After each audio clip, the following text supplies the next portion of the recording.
For 3,000 years, Troy was just a myth. Then one obsessed man proved everyone wrong. He didn't find one city, he found 9, stacked on top of each other. One of them burned. 1200 BC, the Bronze Age, empires rise and fall, and Troy controls the gateway between worlds.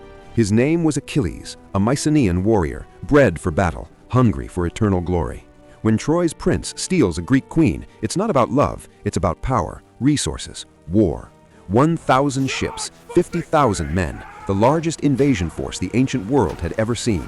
Troy's walls were 20 feet thick, built to withstand armies. This fortress actually existed. Hector defended those walls, Troy's greatest warrior, fighting not for glory, but for home. The Greeks hit the beach like a storm. Bronze clashes, blood soaks sand. Achilles is unstoppable. But Troy doesn't fall quickly. The walls hold. The siege will last 10 brutal years. Achilles fights for immortality. Every kill is another line in the song about him. When Hector kills his closest friend, everything changes. This isn't war anymore, it's personal. When they finally meet, it's brutal, desperate, 2 men knowing only one walks away. Hector falls, and in that moment, Troy's hope dies with him. Walls this strong don't fall to warriors, they fall to deception, to cunning. The Greeks sail away. All that remains, a gift for the gods. That's what Troy believes.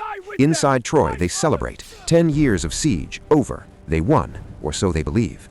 Midnight, the city sleeps, and from inside the horse, they emerge, silent as death. They open the gates from within. The Greek army comes flooding back. Troy burns. The archaeological evidence is clear. Troy 7a was destroyed by fire. This fire.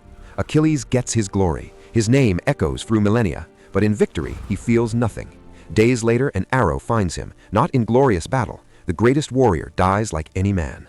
Archaeologists found the lair, arrowheads, skeletons, hasty burials, and fire. So much fire. This wasn't just Troy's end. Across the Mediterranean, kingdoms fell. The Bronze Age collapsed. Some escaped. Legends say they sailed to Italy and founded Rome. Someone always survives. Today, you can walk where Achilles walked, touch those ancient walls. The myth was real. Schliemann's dig was messy, even destructive, but he proved Homer wasn't just telling stories. The Mycenaeans were real, warriors and traders. They left evidence in clay tablets 3,000 years old.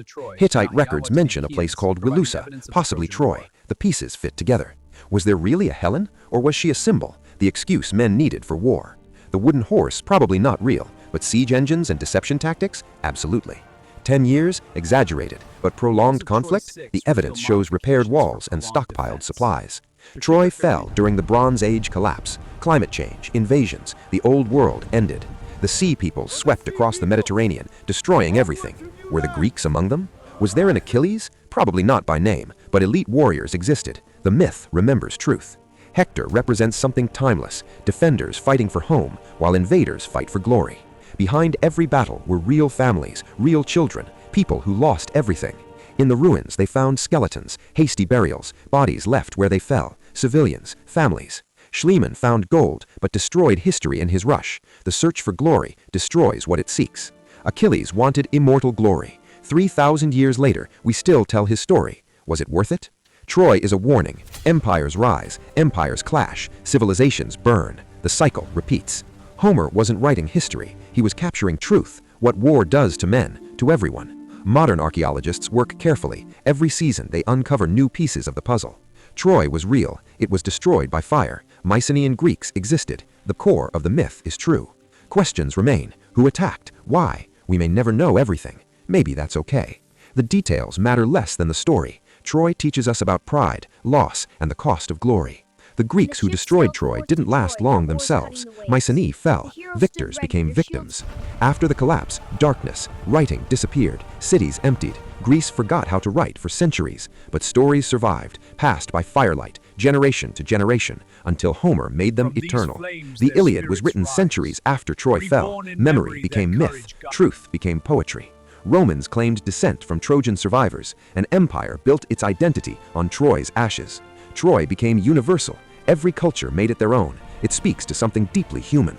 Scholars still argue. Greeks, earthquake, internal conflict? The evidence doesn't give us everything. Earthquake damaged Troy 6, but Troy 7a, the rebuilt city, that's the one that burned. We need heroes. We need villains. Stories that make chaos make sense. Troy gives us that. Glory costs. Achilles learned that. Troy learned that. The question is, should we pay the price? Hollywood, video games, novels, Troy never stops being reinvented because it never stops being relevant. You can go there, stand on those stones, feel the wind Hector felt. 3,000 years disappear. Was it worth it? For glory? For pride? Troy forces us to ask, what are we willing to destroy? Troy teaches us glory is temporary, but consequences echo forever. Are we still learning? Are you?